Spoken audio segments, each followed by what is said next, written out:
Welcome on in. This is From the Bleachers, a Fan Sports Network podcast. Thank you for joining me. My name is Caden Formaster, host of the show. And in today's show, we're talking about the Utah Jazz. Not just about their wins and losses, but how they are playing the system. It's been a hot topic around the NBA and around sports media, so let's dive on into it.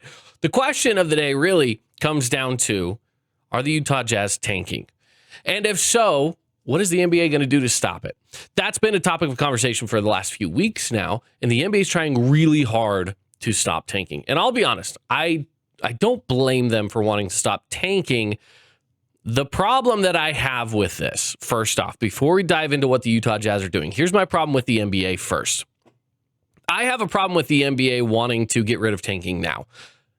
Emphasis on the word now. The reason being is because people have been tanking for years. This has been a strategy for a very, very long time. I would dare say we're getting into the decades point where teams are figuring out that tanking gets you draft picks. Tanking helps you do better in the playoffs long term. And we've been seeing it for a long time. I think that you can really go back to the whole trust the process thing with Philadelphia, as that was obviously a big push that they had to go out there and get some high draft picks, and it worked for them. They got a few number one overall picks. I think it worked great for them. You could go further back on that if you really want to, where it was a little less popular, but teams were doing it. Go to today's day and age, 2026. So many teams are figuring this out. So many teams are doing it. Oklahoma City did it. You could say San Antonio Spurs have been doing it. You've got a lot of teams that are figuring out that this works. Utah Jazz are doing it right now. And the NBA is now upset. And I will say the reason being is because when you have a team that is the NBA's golden child, that team gets what they want. That happens a lot, okay? Right now it's Oklahoma City. They just won a championship. They're poised to go out there and potentially win another one. They're number one in the West. It would make sense that they go out there and win a championship. Well, they're upset because the Utah Jazz have a top 8 protected pick that could then turn into an Oklahoma City pick if it's not a top 8 pick. Now, that means that Oklahoma City really does not want the Utah Jazz to tank. So they're going to go whining and crying to the NBA, and they're going to say, hey, we really want this draft pick from the Utah Jazz, but they're tanking. We don't like that they're tanking, so do something about it. And now the NBA is going to do something about it because Oklahoma City is their golden child. So that's where this all comes into play, in my opinion. I'm not a big fan of the fact that it is happening right now just because it's a team that's at the top trying to force the teams at the bottom to do whatever they're going to do. I don't know exactly what the solution is to tanking. We'll talk about that coming up in a little bit. But you look at the Utah Jazz, who have a target on their back. They already have been fined for, you could call it tanking, whatever, which even that fine came at such an odd time. If you cast your mind back to a few weeks ago when this fine came down, the Utah Jazz didn't play some healthy stars late in the game. One of those games led to a loss where they had a lead going into the fourth quarter. None of the stars played. Jaren Jackson Jr. and Lauri Markkanen did not play in the fourth quarter. They go and they lose that game. It was a masterclass in tanking. It really was. Then fast forward to Miami. They do the same thing. Pull the stars in the fourth quarter. Utah wins that game. They still get fined for it, though. They get fined for doing that 2 games straight. Now, here's where Utah gets really smart, okay? The going-ons behind the scenes are tough because I don't know exactly what happens here, right? I don't know exactly how this goes down. But what I do know is what is told to us from the media in Salt Lake City. And that is that Jaren Jackson Jr. goes under the knife, has a small procedure done, and he's out the rest of the season. Okay. Now, there's a few questions that come up with this. Number one, how come Memphis didn't see it first? Why did Memphis not see that there was this issue with him that needed surgical repairment? And how come the Utah Jazz saw it? Now, there may be those that are saying, well, maybe it wasn't that big of a deal in the first place, and this is their way to just get him off the court in a way that is legal without it being rest, right? It's like, hey, he had a surgery. You got to let him recover. Now, I will say he maybe had this injury before and was just like, no, I'll just play through it. It's fine.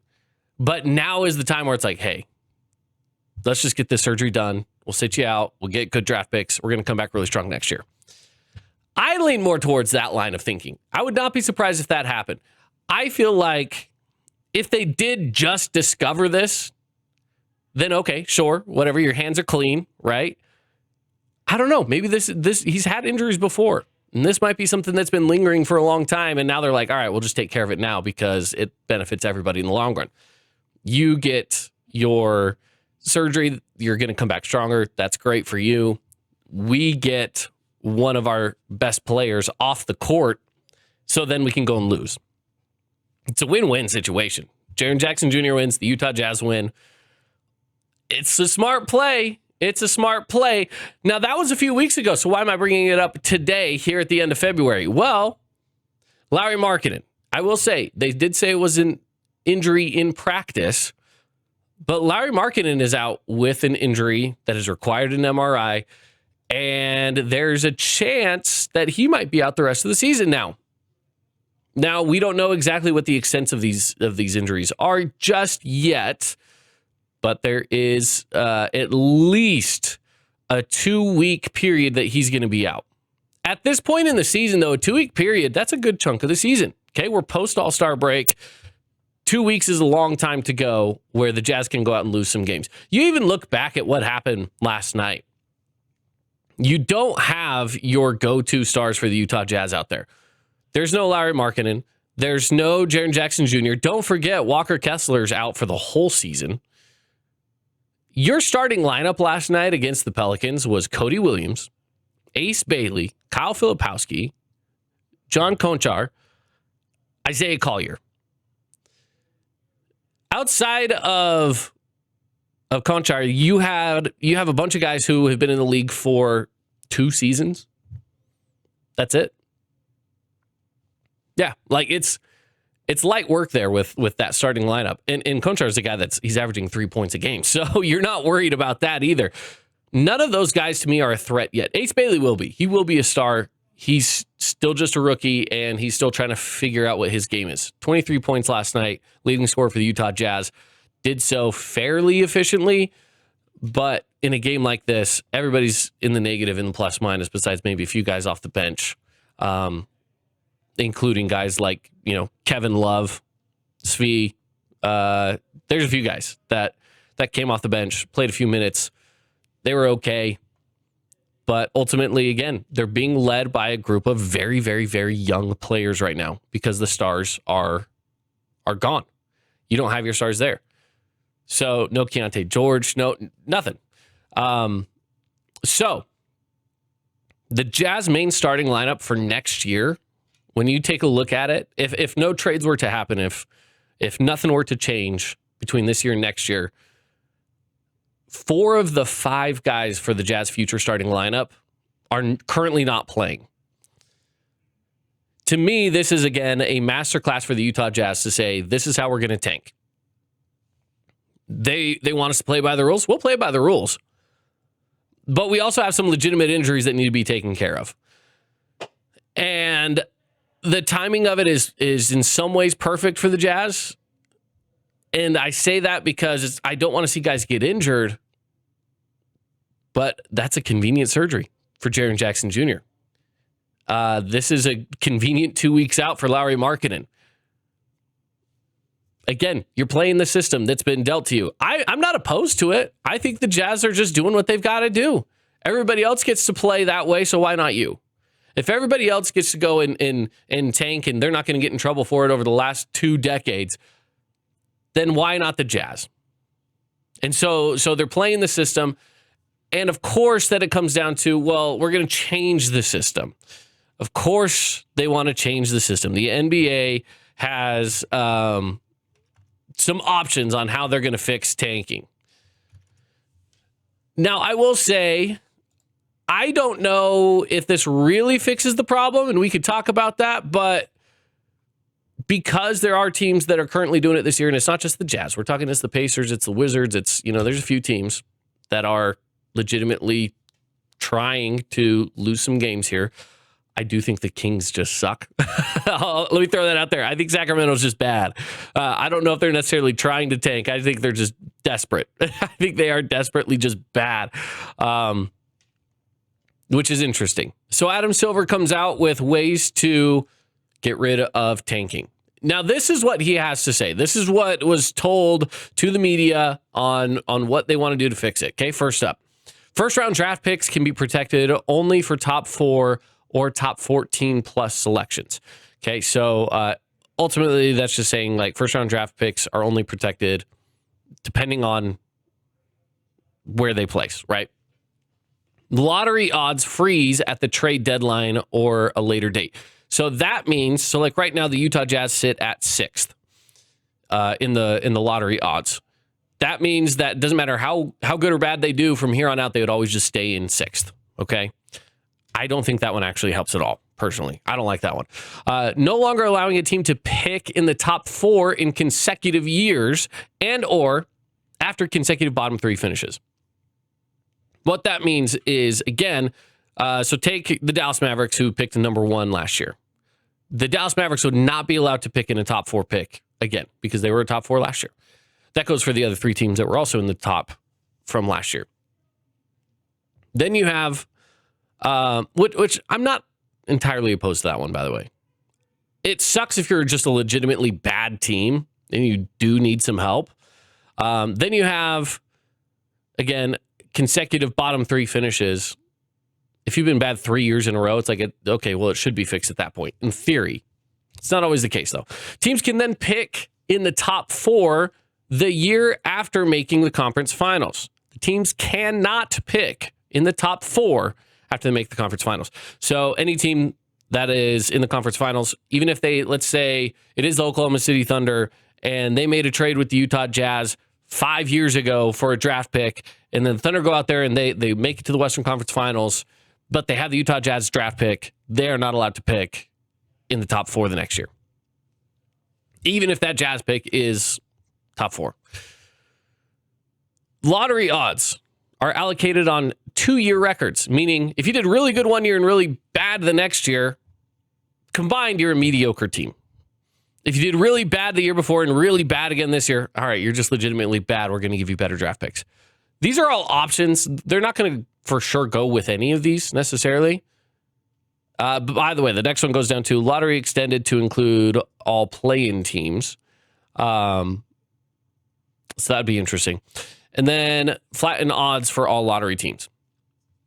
Instead of the top 5 getting better, and then it progressively just is like the odds get worse and worse and worse the further you go down, it would just be everybody gets the same amount of odds. Okay. That's where we stand with all of these different ideas on how to fix the lottery system. My personal thoughts on this: just don't do a lottery. The lottery's dumb. Okay, no one's asking for this lottery. The lottery ends up with situations like we had last year where the Dallas Mavericks is a team who traded away their superstar for an aging Anthony Davis and change, ends up trading Anthony Davis anyway. But hey, you know what? You get the number 1 pick. You get Cooper Flagg. That's great. And it is great for Dallas. But did Dallas really deserve that number 1 overall pick? No. No, they didn't. Give it to a team who actually deserves it. And do you know who does? Probably the team with the worst record. I'll say, even if you're trying to tank, look at the Utah Jazz, who are clearly, the Jazz are clearly trying to tank. They're still 6th worst in the NBA. They still can't even get a top 5 pick. And they're clearly trying to tank. Then you look at Sacramento, who is the worst team in the NBA. I don't even think they're trying to tank. I think they're just bad. But they're holding on to that spot. Sometimes that's just how it goes. You give that team the number 1 overall pick. Say, all right, there you go. And if they're bad the next year, either A, that was a horrible number 1 overall pick. B, even if you have the number 1 overall pick, you could still be just bad and still need some extra help. I think there are still options here where you just don't need to do the lottery anymore. Let it play out. Let it play out. I don't think there's a perfect system, but I do think that there are ways around this. I do think that there are ways around what's going on right now because you do want to prevent tanking. And I understand going with no lottery at all doesn't prevent tanking because other teams will still try to just lose to get draft picks. To me, you're not trying to fix the problem. You're trying to fix the outcome. The problem isn't tanking. The problem is poverty teams that stay poverty teams because the NBA has not provided a legitimate way for them to get out of it. You look at small markets. I look at a market like Salt Lake City, and I fully understand that there are plenty of players who do not want to play in Salt Lake City. That makes free agency very difficult for a team like Utah. Now, I will also say, if free agency is hard, you're going to have not as good of a team. That's just going to be a fact. Okay, great. We'll try to build through the draft. Good luck with that because the Utah Jazz have never had a number 1 overall draft pick in their entire history. Utah Jazz basketball has been playing for 50 years, right?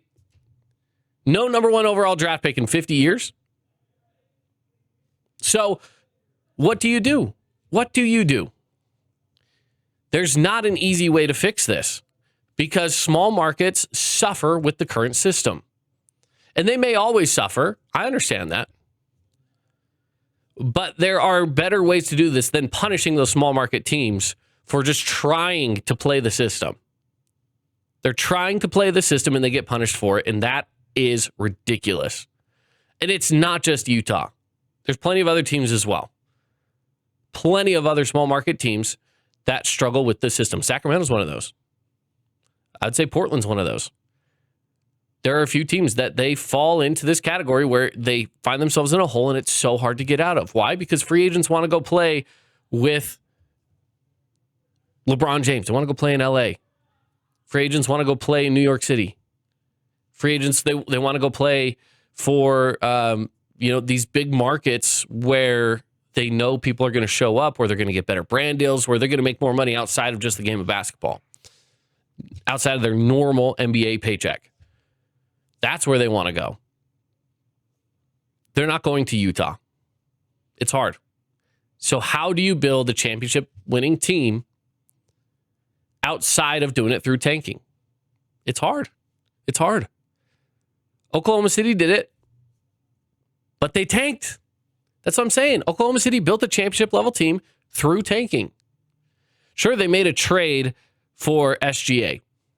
That trade then worked itself into a whole ton of draft picks as well when they sent Paul George to the Clippers and got SGA and a bunch of other things in return. He turns into an MVP caliber player, but what else do they get from it? They get draft picks. Those draft picks then turn into really good picks like Chet Holmgren, for example, and a handful of others, right? They turned it into a championship level team. That one trade because they had that asset. Utah Jazz tried to do the same thing. They take their star players, Donovan Mitchell, Rudy Gobert, they trade them off to Minnesota and Cleveland, and then they get assets back. And what do they do with it? Walker Kessler turns into be a pretty good player. Lauri Markkanen turns into be a pretty good player. They take a bunch of those picks, and then they put those picks towards the draft. They get guys like Ace Bailey. They're trying to gain things through the draft, and they have a whole ton of draft capital. They trade it off. They get Jaren Jackson Jr., and they're trying to build it through that way, but it's still not enough. What do? You tank. You tank to get better picks. And it still gets punished. It's so frustrating. It's so frustrating. But what do? It's the cards you've been dealt. You're trying to play the system, and the system won't let you play it, even though they let everyone else. I could rant about this for forever. But I feel like as, fans of the Utah Jazz are tired of seeing a winning or a losing franchise over the last few years, especially when it's been a winning history. And it's time to switch it around. I think Jazz are in win now mode to start next season. They wouldn't have gone out and traded for Jaren Jackson Jr. if they weren't in win now mode for next year. But they want just a little more insurance with a top 5 draft pick, especially because this is deep draft. This is definitely the draft to try to go and draft now. If they can get a top 3 overall pick, you're set. There are 3 fantastic guys sitting at the top 3 that they would love to have access to, right? Peterson, Devansa, Boozer. One of those 3 guys could be franchise changing for whoever picks them up. And you never know. They're college kids, right? You're always taking a gamble in the draft, but there's some good options there. So that's how it's going down. Utah Jazz are in trouble. The tanking system is horrible. There's going to be some sort of, some sort of solution that's going to come out of this. But is it going to actually be a solution to the problem, or is it going to be a solution to the outcome of the problem? The result of tanking is because the problem is teams need better options to get better players. They just don't have them, so they tank. They're fixing tanking, and tanking isn't the problem, it's the solution. They're fixing a problem to a solution. That doesn't create a second solution. I'm sorry, it just doesn't. All right, I've ranted long enough. Thank you for joining me here on From the Bleachers, the podcast with the Fan Sports Network. Make sure to subscribe to the podcast wherever it is that you find it, on YouTube or on your favorite podcast platforms, Spotify, Apple, Amazon Music, anywhere you find us. We're just glad that you did. And again, subscribe so you don't miss out on more. I've been Caden Formaster. Until next time, we'll see you.